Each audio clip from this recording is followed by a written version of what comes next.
গণেশ লাখনত কি হৈছে? ককাইক ডাঙৰ ডাঙৰ ককাই। আপোনালোকৰ ককাই ভাই কেইজন? ছজন। ছজন ন? তেওঁ কেই নম্বৰ আছে? একেবাৰে সৰু। তেওঁ কেতিয়া ওলাই গৈছিলে ঘৰৰ পৰা? 96ত। 96ত। কেনেদৰে ওলাই গৈছিলে? ওলাই গৈছিলে কলেজত পঢ়াই যে। হয়। কোন কলেজত পঢ়িছিলে? এই বেঙেনাবাৰী। কলেজ মানে সোণাৰী কলেজ? নহয়, বেঙেনাবাৰী স্কুল। হাই ছেকেণ্ডেৰী।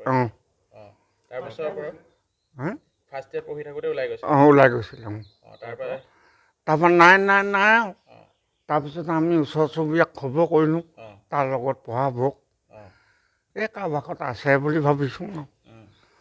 তাৰপৰা খবৰ কৰি যেতিয়া নাই যেতিয়া আমি ভাবিলোঁ আৰু পিছত ছোৱালী এজনীৰ হাতত চিঠি এখন লিখি থৈ গ'ল। তাৰপৰা ছোৱালীজনী চিঠিখন দি দিলে। কি বুলি লিখা আছিলে চিঠিখনত? মই আলফালে গ'লোগৈ ঘৰত কৈ দিবি বুলি ক'লে। আপোনালোকে পালে চিঠি? পালোঁ। তাৰপিছত আজি 30 বছৰে আপোনালোকৰ লগত যোগাযোগ? নাই একো নাই। এতিয়াতো আপোনালোকে খবৰটো পাইছেই? এতিয়া সেই অলপ আগতে এজন আহিছিলে যে তেতিয়াহে পাইছোঁ। আপুনি এতিয়া চৰকাৰক বা মুখ্যমন্ত্ৰীক কি অনুৰোধ জনাব বিচাৰিব? এতিয়া কি বুলিনো ক'ম বাৰু, সি আজি ইমান বছৰ গ'ল আমি এতিয়া কি বুলি জনাম বাৰু। তেওঁলোকে আপোনাক এবাৰ চাবলৈ মন আছিল নেকি আপোনালোকৰ? আপোনালোকৰ এবাৰ চাবলৈ মন আছিল? আছিলেতো আকৌ একেবাৰে সৰু যেতিয়া। আপোনালোকে কি বুলি মাতিছিলে তাক ঘৰত? তাক আমি মইনা বুলি কওঁ। স্কুলত দিছিলে পূৰ্ণ, আলফালে জাংকে দিলে গণেশ লাল। ইমান দিনে আপোনালোকৰ লগত একো নাই দেই, একদম মৰিবলৈকে ধম বেলাই একো যোগাযোগ নাই। ফোনত বা এনেধৰণৰ এই একেবাৰে আগতে সেই ফোন থাকোঁতে এদিন দুদিনমান ফোন কৰিছিলে। তাৰ লগত যোৱা ল'ৰাৰ লগত চিমখন বদলি কৰি পিনি দুবাৰমান ফোন কৰিছিলে। কিমান চনৰ কথা? সেইটো আজি 20-22 বছৰৰ কথা। তেতিয়া কয় মই জিন্দা আছোঁ, তহঁতি ভালে কুশলে খা।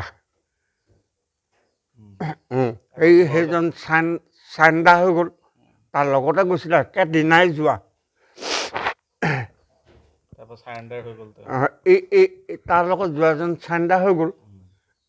ই আৰু ক'লে গ'ল কি কথা, ই ক'লে লগৰ ল'ৰাটোৱে ক'লে মোক বোলে নিনিলে, মই সিমান পঢ়া নহয়, ই পঢ়াৰ কাৰণে বোলে ইয়াক একেবাৰে ওপৰলৈ লৈ গ'ল। আপোনালোকক ফোন কৰোঁতে কিবা ঘৰলৈ ঘূৰি অহাৰ কথা এনেকুৱা কিবা কৈছিলে নেকি? নাই এই যি আহিলোঁ আৰু মই মৰিলে মৰি যাম সেনেকৈ কৈছিলে। আপুনি পাইছিলে? পাইছিলোঁ মানে সম্পূৰ্ণ পাইছোঁ আৰু। আপুনি ডাঙৰ দীঘল কৰিছে? মই ডাঙৰ দীঘল কৰিলে LP স্কুলৰ পৰা। কি নাম আছিলে তেখেতৰ? তেওঁ স্কুলত পূৰ্ণকান্ত লাহন। এনেকৈ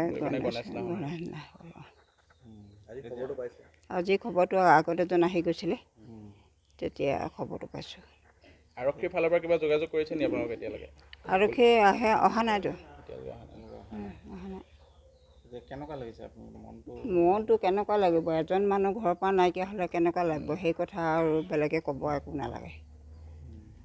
সেই 90 দশকতে ওলাই যোৱা তাৰ পৰা ঘূৰি নাই অহা? নাই অহা। শেষৰবাৰৰ কাৰণে একবাৰ চাব মন গৈছে নেকি? গৈছে। চাব মন গৈছে? হয়। জনাব তেখেতক চাবলৈ? তোমালোকে কি ব্যৱস্থা কৰিব পাৰা, কেনেকৈ পৰা হয় আমিতো নাজানো। আৰু যিহেতু তেওঁ পৰেশ বৰুৱাৰ নেতৃত্বতে আছিলে, ইমান দিন সংগ্ৰাম কৰিলে, পৰেশ বৰুৱাক কিবা অনুৰোধ জনাব বিচাৰিব নেকি আপোনালোকে? যদি পাৰে কওঁ আৰু, হয় নাই বাৰু? কি ক'ব? পৰেশ বৰুৱালৈ কি ক'ব বিচাৰিব?